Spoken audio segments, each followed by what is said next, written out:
ഇന്ന് നമ്മുടെ ട്രിപ്പിന്റെ ഡേ 3 ആണ് കേട്ടോ. അപ്പൊ നമ്മൾ ഇന്നലെ സ്റ്റേ ചെയ്തത് കാന്തല്ലൂര് ചീനി ഹിൽ റിസോർട്ട് എന്ന് പറഞ്ഞ റിസോർട്ടിലാണ്.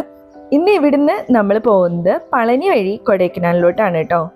അപ്പൊ ദാ ഈ പ്രോപ്പർട്ടിയെ കുറിച്ച് പറയാം കേട്ടോ. ഒരുപാട് കണ്ണെത്താ ദൂരം പരന്നു കിടക്കുന്ന പ്രോപ്പർട്ടി എന്നൊക്കെ പറയില്ലേ, അതുപോലത്തെ ഒരു സ്ഥലമാണ് കേട്ടോ ഇത്. ഇവിടെ ഇല്ലാത്ത ചെടികളില്ല. അവഗാഡോവും ആപ്പിളും ഓറഞ്ചും ഒക്കെ ആയിട്ട് ഒരു അടിപൊളി സ്ഥലമാണ് കേട്ടോ. കുട്ടികളൊക്കെ ആയിട്ട് വരികയാണെങ്കിൽ ഈ ടെറൈൻ ഇത്തിരി ബുദ്ധിമുട്ടുള്ളതാവേ. അതെല്ലാം നിങ്ങൾക്ക് ഇങ്ങനെ നടക്കാനും കാഴ്ച കാണാനും കുറച്ച് നേച്ചർ ഇഷ്ടമുള്ളവരൊക്കെ ആണെങ്കിൽ ഒരു അടിപൊളി പ്രോപ്പർട്ടിയാണ്. രാവിലത്തെ ബ്രേക്ക്ഫാസ്റ്റ് കഴിഞ്ഞിട്ട് നമ്മൾ അങ്ങോട്ട് നടക്കാൻ ഇറങ്ങി കേട്ടോ. ബ്രേക്ക്ഫാസ്റ്റ് അടിപൊളിയായിരുന്നു. ഒരു ബഫറ്റ് ബ്രേക്ക്ഫാസ്റ്റ് ഒന്നും അല്ലാന്നുണ്ടെങ്കിലും തന്ന ഫുഡ് നല്ല അടിപൊളി ടേസ്റ്റും ചൂടും ഒക്കെ ഉള്ളതായിരുന്നു കേട്ടോ. ഇവിടെയുള്ള അവഗാഡോകളൊക്കെ പല തരത്തിലുള്ളതാണ്. നീളത്തിലുള്ളതും ഉരുണ്ടതുള്ളതും അങ്ങനെ 10-16 വെറൈറ്റി അവഗാഡോസ് ആണ് അവിടെ വെച്ച് പിടിപ്പിച്ചിരിക്കുന്നതെന്നാണ് അവിടുത്തെ ചേച്ചിമാർ പറഞ്ഞത്. ഒരുപാട് ചേച്ചിമാർ അവിടെ പണി ചെയ്യുന്നുണ്ടായിരുന്നു. നമ്മുടെ ഡൗട്ട്സ് ചോദിക്കാനും അവരതിനെക്കുറിച്ച് പറഞ്ഞു തരുന്നതൊക്കെ ഭയങ്കര ഇൻട്രസ്റ്റോട് കൂടിയിട്ടാണ് കേട്ടോ. അപ്പോൾ അവർക്ക് വീഡിയോയിൽ വരാൻ താല്പര്യമില്ലാത്തതുകൊണ്ടാണ് അവരെ വീഡിയോ എടുക്കാഞ്ഞത്. ഒരുമാതിരി എല്ലാ അവഗാഡോസും പച്ചയായിരുന്നു കേട്ടോ. അപ്പോൾ അതുകൊണ്ട് തന്നെ നമുക്ക് അവിടുന്ന് പറിക്കാനോ അതിനൊന്നും പറ്റിയിട്ടുണ്ടായിരുന്നില്ല. അപ്പോൾ അതൊക്കെ കഴിഞ്ഞ് നമ്മൾ അവിടുന്ന് യാത്ര പറഞ്ഞ് നമ്മൾ കൊടൈക്കനാലിലോട്ട് പോവുകയാണ് കേട്ടോ. അപ്പോൾ പോകുന്ന വഴിയിലുള്ള കാഴ്ചകളാണ് ഈ കാണുന്നത്. കാന്തല്ലൂരിൽ നിന്ന് നമ്മൾ കൊടൈക്കനാലിലോട്ട് പോകുന്ന റൂട്ട് അടിപൊളിയായിട്ടുള്ള ഒരു വഴിയാണ് കേട്ടോ. നമ്മുടെ വട്ടവട ഒരു പ്രോപ്പർ വില്ലേജ് ആയിരുന്നെങ്കിൽ കാന്തല്ലൂർ കുറച്ചും കൂടി ഡെവലപ്പ് ആയിട്ടുള്ള ഒരു വില്ലേജ് ആണ് കേട്ടോ. അവിടെ ഒരുപാട് ഫെസിലിറ്റീസും അതുപോലെ തന്നെ നല്ല റോഡുകളും ഒക്കെ ഉണ്ട്. പിന്നെ ഇതാ ഇതുപോലത്തെ കൊച്ചു കൊച്ചു പാർക്കുകളും വെള്ളച്ചാട്ടങ്ങളും ഒക്കെ അവിടെ ഉണ്ട് കേട്ടോ. ഇത് നമ്മുടെ കേരള ചെക്ക് പോസ്റ്റ് ആണ് കേട്ടോ. ഇത് കഴിഞ്ഞിട്ടാണ് പിന്നീട് നമ്മുടെ തമിഴ്നാട്ടിന്റെ ചെക്ക് പോസ്റ്റ് വരുന്നത്. അങ്ങനെ ഇതാ കേരള ബോർഡർ കിടക്കുകയാണ്. അപ്പൊ നമ്മൾ അവിടെ പേരും വിലാസവും ഒക്കെ എഴുതി കൊടുക്കണം, വണ്ടി നമ്പറും ഒക്കെ. അത് കഴിഞ്ഞ് കുറച്ച് കഴിയുമ്പോഴേക്കും തമിഴ്നാടിന്റെ ചെക്ക് പോസ്റ്റ് വരും കേട്ടോ. ഇവിടെ ഒരു 50 രൂപ നമ്മൾ കാറിന്റെ പേ ചെയ്യണം.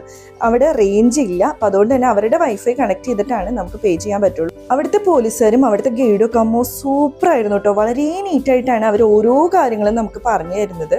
അവിടുന്ന് ഇറങ്ങിയിട്ടും നമ്മൾ കുറേ ദൂരം ഈ കാടിനുള്ളിലൂടെ തന്നെയാണ് കേട്ടോ ട്രാവൽ ചെയ്യേണ്ടത്. കേരൻ തെങ്ങും കേരള നാട്ടിലാണ് നമ്മൾ താമസിക്കുന്നെങ്കിലും നമ്മുടെ നാട്ടിലെ തെങ്ങുകളെക്കാൾ അടിപൊളിയായിട്ട് ഉണ്ടായി നിൽക്കുന്ന തെങ്ങുകളാണ് ഈ തമിഴ്നാട്ടിലുള്ളത് കേട്ടോ.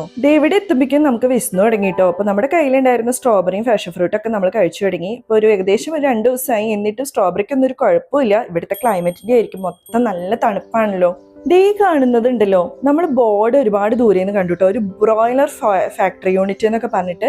അപ്പൊ നമ്മൾ ചുമ്മാ പറഞ്ഞത് ബ്രോയിലർ കോഴിനെ വളർത്തുന്ന സ്ഥലമായിരിക്കുന്നത്. പിന്നീട് അടുത്തേക്ക് വന്നപ്പോഴാണ് കേട്ടോ, അതെ നമ്മുടെ കോഴികളെ വളർത്തുന്ന ഒരു ഫാക്ടറിയാണ്. കണ്ണെത്താ ദൂരത്താണ് കേട്ടോ ഇതിന്റെ വലിപ്പം. അത്രയും വലിയൊരു ഫാക്ടറിയാണ്. ഇതിൽ ഫുള്ള് നമ്മുടെ ബ്രോയിലർ കോഴികളാണ്. അവിടെ നിന്നായിരിക്കും നമുക്കൊക്കെ വരുന്ന കോഴികളെന്നാണ് തോന്നുന്നത്. പക്ഷെ നമുക്ക് അവരുടെ അടുത്തേക്ക് കടക്കാനോ അല്ലെങ്കിൽ അവരുടെ വീഡിയോ എടുക്കാനോ ഒന്നും അവിടുത്തെ സെക്യൂരിറ്റി ചേട്ടന്മാർ സമ്മതിക്കുന്നുണ്ടായിരുന്നില്ല കേട്ടോ. അങ്ങനെ നമ്മൾ പോകുമ്പോൾ കണ്ട കാഴ്ചകളാണ് ഇതൊക്കെ. എനിക്ക് പോകുന്ന സ്ഥലത്തിനേക്കാളും പോകുന്ന വഴിയിലെ കാഴ്ചകൾ കാണാൻ ഭയങ്കര ഇഷ്ടമാണ് കേട്ടോ. അപ്പോൾ ഇതാണ് കോളിഫ്ലവർ ഉണ്ടായി നിൽക്കുകയാണ്. അപ്പോൾ ഇത് കണ്ടപ്പോൾ ഒരു രസം തോന്നി ഇറങ്ങി ഫോട്ടോ ഒക്കെ എടുത്താണ് കേട്ടോ. അപ്പുറത്ത് എന്തോ ഉണ്ടായി നിൽക്കുന്നുണ്ട്. അത് എനിക്ക് എന്താണെന്ന് മനസ്സിലായില്ല. അപ്പം എൻ്റെ എല്ലാ വട്ടിനും കൂട്ടി നിൽക്കുന്ന കെട്ടിയെന്താ കാറും നിർത്തി അവിടെ നിൽക്കുന്നുണ്ട്. ഈ പോകുന്ന വഴിയിലൊക്കെ ഇതുപോലത്തെ കൃഷിസ്ഥലങ്ങളാണ് കേട്ടോ. പല തരത്തിലുള്ള കൃഷികൾ ഞങ്ങൾ അവിടെ കണ്ടു.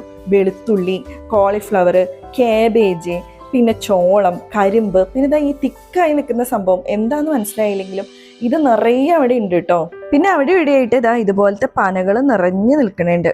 അങ്ങനെ നമ്മൾ പോയോണ്ടിരിക്കുമ്പോഴാണ് കേട്ടോ പളനിയുടെ ബോർഡ് കണ്ടേ. അപ്പോഴാണ് എനിക്കൊരു ആഗ്രഹം തോന്നി പളനി പഞ്ചാമൃതം കുടിക്കണമെന്ന്. പിന്നെ ഒന്നും നോക്കാൻ പോയില്ല, ഗൂഗിളിൽ അങ്ങോട്ട് സെർച്ച് ചെയ്ത് ഈ പഞ്ചാമൃതം എവിടെ കിട്ടുന്നത്. സാധാരണ പളനി അമ്പലത്തിൽ പോയവര് നമുക്ക് കൊടുന്നു തരുന്ന ഒരു സംഭവമാണ് ഈ പഞ്ചാമൃതം. പണ്ട് സ്കൂളിലൊക്കെ പിള്ളേര് ഇത് നമുക്ക് കൊടുന്നു തരും കേട്ടോ. ഒരൊറ്റ സ്പൂണാണ് അത് കയ്യിൽ ഒഴിച്ചു തരിക. അന്ന് അതിൻ്റെ രസം കയറി പിടിച്ചതാണ് കേട്ടോ. പക്ഷെ അതിൽ കൂടുതലൊന്നും പിന്നീട് എവിടുന്നും കിട്ടിയിട്ടില്ല. എന്നാൽ പിന്നെ പളനി എത്തിയതല്ലേ പഞ്ചാമൃതം മേടിച്ചിട്ടാവാന്ന് കരുതി ഇതാ ഈ കുതിരവണ്ടികളൊക്കെ നിറയെ അവിടെ ഉണ്ട് കേട്ടോ. ഞാൻ അങ്ങനെ ഗൂഗിളിൽ ഒന്ന് സെർച്ച് ചെയ്തപ്പോൾ 1-2 കടകളുടെ പേര് കണ്ടു. നമ്മൾ അമ്പലത്തിന്റെ അവിടേക്ക് കയറിയില്ലെങ്കിലും ആ ഷോപ്പുകളിൽ നിന്ന് നമുക്ക് പഞ്ചാമൃതം കിട്ടും. അങ്ങനെ പിന്നെ അവിടെ കണ്ട ഒരു ഹോട്ടലിൽ കയറി നമ്മൾ ഊണൊക്കെ കഴിച്ചു. ഊണിന് മൊത്തം തമിഴ്നാട് സ്റ്റൈൽ കറികളായിരുന്നു കേട്ടോ. പുളിങ്കറി, അങ്ങനത്തെ പൊരിയല്, അങ്ങനത്തെ ഒക്കെ ആയിരുന്നു. അതൊക്കെ കഴിഞ്ഞ് നമ്മളിതാ പഞ്ചാമൃതം മേടിക്കാൻ വേണ്ടി പോയതാണ്. അവിടെയുള്ള ആ അമ്പലത്തിന്റെ താഴെയുള്ള അമ്പലത്തിന്റെ അടുത്ത് തന്നെയുള്ള ഒരു ഷോപ്പാണ് കേട്ടോ. അവിടെയുള്ള ഒരുമാതിരി എല്ലാ ഷോപ്പിലും ഈ പഞ്ചാമൃതം കിട്ടും. അവിടെ ആരോട് ചോദിച്ചാലും നമുക്ക് പറഞ്ഞു തരും കേട്ടോ. 20 രൂപയുടെ കുപ്പി തൊട്ട് 500-600 രൂപയുടെ പഞ്ചാമൃതത്തിന്റെ ഡബ്ബ വരെ നമുക്ക് അവിടുന്ന് അവൈലബിൾ ആണ്. അതുപോലെ തന്നെ നമ്മൾ അവിടെയുള്ള ചേട്ടന്മാരോട് ഓരോ കാര്യങ്ങൾ ചോദിച്ചു. അവർക്ക് ഭയങ്കര ഇൻട്രസ്റ്റോട് കൂടിയിട്ടാണ് കേട്ടോ അവർ ഓരോന്നും പറഞ്ഞു തരിക. അപ്പം ഞങ്ങൾ അവിടെ നിന്ന് കുറച്ച് അപ്പളവും അവരുടെ ഫേമസ് ചന്ദനത്തിരിയും ഒക്കെ വാങ്ങി. പിന്നെ ഇതാ നമ്മുടെ നരൻ്റെ വേൽമുരുകൻ്റെ ആ സംഭവങ്ങളൊക്കെ അവിടെ ഇരിക്കുന്നുണ്ടായിരുന്നു. അപ്പം ഇനി എപ്പോഴെങ്കിലും വരുമ്പോൾ ദാ ഈ മനയുടെ മുകളിൽ കയറി പളനി അമ്പലവും അതിൻ്റെ ചുറ്റുഭാഗമൊക്കെ ഒന്ന് കാണണമെന്ന് ആഗ്രഹമുണ്ട് കേട്ടോ. എന്തായാലും ഇപ്രാവശ്യം നമ്മൾ പളനി മുകളിലേക്കൊന്നും കയറിയില്ല. താഴെ നിന്നതാ ഈ പഞ്ചാമൃതം മേടിച്ച് നമ്മളിതാ കൊടൈക്കനാലിലോട്ട് തിരിക്കുകയാണ് കേട്ടോ. അപ്പം ഇതാണ് നമ്മുടെ പഞ്ചാമൃതം. ഇത് ചെന്നിട്ട് കഴിക്കണം എന്നുള്ളതാണ് എൻ്റെ മനസ്സ് മുഴുവൻ ഉണ്ടായിരുന്നത് കേട്ടോ. അതോടൊപ്പം തന്നെ നമ്മളൊരു മീട്ടാ പാനും മേടിച്ചു. ഇതും എൻ്റെ ഫേവറേറ്റ് ഐറ്റം ആണ്. അങ്ങനെ നമ്മളിതാ കൊടൈക്കനാലിലോട്ടുള്ള ചുരം കയറി തുടങ്ങി. വഴിയിലൊക്കെ ഈ മഞ്ഞ സാധനമായിരുന്നു കേട്ടോ. ഓരോ വളവിലും ഇതേപോലത്തെ ഈ മഞ്ഞ സംഭവങ്ങൾ ഫിറ്റ് ചെയ്തിട്ടുണ്ട്, വണ്ടികൾ മറിയാതിരിക്കാനൊക്കെ വേണ്ടിയിട്ട്. അങ്ങനെ നമ്മളിതാ നമ്മുടെ കൊടൈക്കനാലിൽ താമസിക്കുന്ന റിസോർട്ടിലെത്തി. ഇവിടുത്തെ ഒട്ടുമിക്ക സ്റ്റാഫും മലയാളികൾ തന്നെയായിരുന്നു. റിസപ്ഷനിൽ ഉണ്ടായിരുന്ന കുട്ടി അതുപോലെ തന്നെ മാനേജരും എല്ലാവരും മലയാളികളായിരുന്നു. ചെന്ന ഉടനെ തന്നെ നമുക്കൊരു ചുക്ക് കാപ്പിയാണ് ഇവര് നമ്മുടെ വെൽക്കം ഡ്രിങ്ക് ആയിട്ട് തരുന്നത്. അങ്ങനെ നമ്മൾ റൂമിലോട്ട് കയറിയിട്ടോ. റൂം ഒരു അടിപൊളി റൂമായിരുന്നു. അവിടുത്തെ വ്യൂ ആണെങ്കിലും ഫെസിലിറ്റീസ് ആണെങ്കിലും വൃത്തിയുടെ കാര്യത്തിലായാലും അത്രയും അടിപൊളി റൂമായിരുന്നു. അപ്പം നിങ്ങൾക്ക് ആർക്കെങ്കിലും കൊടൈക്കനാലിൽ വന്നിട്ട് താമസിക്കണമെന്നുണ്ടെങ്കിൽ ഇത് പ്രിഫർ ചെയ്യാം കേട്ടോ. കാരണം കൊടൈക്കനാൽ സിറ്റിയുടെ വളരെ അടുത്താണാനും അത്രയും നീറ്റ് പ്രോപ്പർട്ടിയാണ്. എന്നാൽ ഒരുപാട് പൈസ ഇല്ല കേട്ടോ. ഇവിടുന്നുള്ള വ്യൂ ആണ് ഈ കാണുന്നത്. രാത്രിയൊക്കെ ഭയങ്കര രസമാണ് കേട്ടോ. മൊത്തം ലൈറ്റുകളും അതുപോലെ തന്നെ ചെറിയ ചെറിയ സൗണ്ടുകളും ഒക്കെ ആയിട്ട് നല്ല അടിപൊളിയാണ്.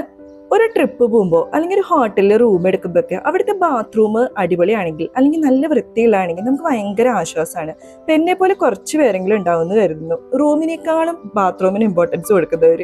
അങ്ങനെ നമ്മൾ രാത്രിക്ക് എന്താ വേണ്ടേന്ന് വിചാരിച്ച് മെനു ഒന്ന് ചെക്ക് ചെയ്തേ. മെനു നോക്കിയപ്പോൾ തന്നെ നമ്മുടെ കണ്ണ് തള്ളിപ്പോയി. അപ്പം അതുകൊണ്ട് തന്നെ അത് അതേപോലെ അടച്ചു വെച്ചു. അങ്ങനെ നമ്മൾ പിന്നെ ഈ പഞ്ചാമൃതം ടേസ്റ്റ് ചെയ്യാൻ വേണ്ടിയിട്ട് ഇരുന്നു കേട്ടോ. അപ്പൊ ഏട്ടൻ ഇത് ആദ്യമായിട്ടാണ് കഴിക്കുന്നത്. ഞാനിത് മുമ്പ് സ്കൂളിലൊക്കെ പഠിക്കുമ്പോൾ കഴിച്ചിട്ടുണ്ട് കേട്ടോ. ഇങ്ങനത്തെ സംഭവങ്ങൾ ഇഷ്ടമുള്ളവർക്ക് ഇത് അടിപൊളിയായിട്ട് ഇഷ്ടപ്പെടും. ഇപ്പൊ എൻ്റെ ഒരു ഫ്രണ്ട് ഉണ്ടായിരുന്നു കേട്ടോ. അവൾക്ക് ഈ അരവണിയും പഞ്ചാമൃതം ഒന്നും ഇഷ്ടമേ അല്ല. പക്ഷെ എന്നെ സംബന്ധിച്ച് എനിക്കിത് ഭയങ്കര ഇഷ്ടമാണ്. എനിക്ക് ഈ ശർക്കരയും നെയ്യും പഴവും ഒക്കെയുള്ള അങ്ങനത്തെ ഒരു ടേസ്റ്റാണ് കേട്ടോ ഇതിങ്ങനെ കഴിച്ചു കഴിഞ്ഞിട്ടുണ്ടെങ്കിൽ ഉണ്ടല്ലോ കുറച്ച് നേരം കഴിക്കുമ്പോഴേക്കും നമുക്കത് മട്ടു കേട്ടോ. അപ്പോൾ കുറച്ചേ കഴിക്കാൻ പറ്റുള്ളൂ. അപ്പോൾ അതൊക്കെ കഴിച്ചു കഴിഞ്ഞ് ഞങ്ങൾ പുറത്ത് പോയി ഫുഡ് കഴിക്കാമെന്ന് വിചാരിച്ചു. കാരണം നമ്മുടെ ഹോട്ടലിൽ നിന്ന് ഫുഡ് കഴിച്ചാൽ നമ്മൾ പാളീസായി പോകും. അപ്പം അതുകൊണ്ട് തന്നെ നമ്മൾ കൊടൈക്കനാൽ ലേക്കിൻ്റെ സൈഡിലുള്ള കുറേ റെസ്റ്റോറൻറ്റുകളുണ്ട്. അപ്പോൾ നമ്മൾ അവിടെ വന്ന് കഴിക്കാമെന്ന് വിചാരിച്ചു. A2Bയും അതുപോലെ തന്നെ ഒരുപാട് റെസ്റ്റോറൻറ്റുകളുണ്ട് കേട്ടോ. കൊടൈക്കനാൽ വന്നു കഴിഞ്ഞാൽ സ്ഥിരമായിട്ട് പോകാറുള്ള ഒരു ചേട്ടൻ്റെ കടയാണ് കേട്ടോ ഈ കട. ഇത് തൃശ്ശൂർ മരിയ സ്റ്റോഴ്സ് എന്നാണ് പേര്. ലേക്കിൻ്റെ അടുത്ത് തന്നെയാണ്. മലയാളിയാണ്. അപ്പം നിങ്ങൾക്ക് പോകുന്നുണ്ടെങ്കിൽ എന്തായാലും ഈ ചേട്ടൻ്റെ കടയിൽ ഒന്ന് പോയി നോക്കുക. ഇവിടെ എല്ലാ ഐറ്റംസും ഉണ്ട് കേട്ടോ. ഇവരുടെ തന്നെ ഓൺ മെയ്ഡായിട്ടുള്ള ചായപ്പൊടിയും ചോക്ലേറ്റും അതുപോലെ തന്നെ പുൽത്തൈലൊക്കെ ഉണ്ട് കേട്ടോ. നമ്മൾ സാധാരണ കടയിൽ നിന്ന് വാങ്ങുന്ന പുൽത്തൈലം കുറച്ച് ദിവസം കഴിഞ്ഞ് അതിൻ്റെ മണം പോയി.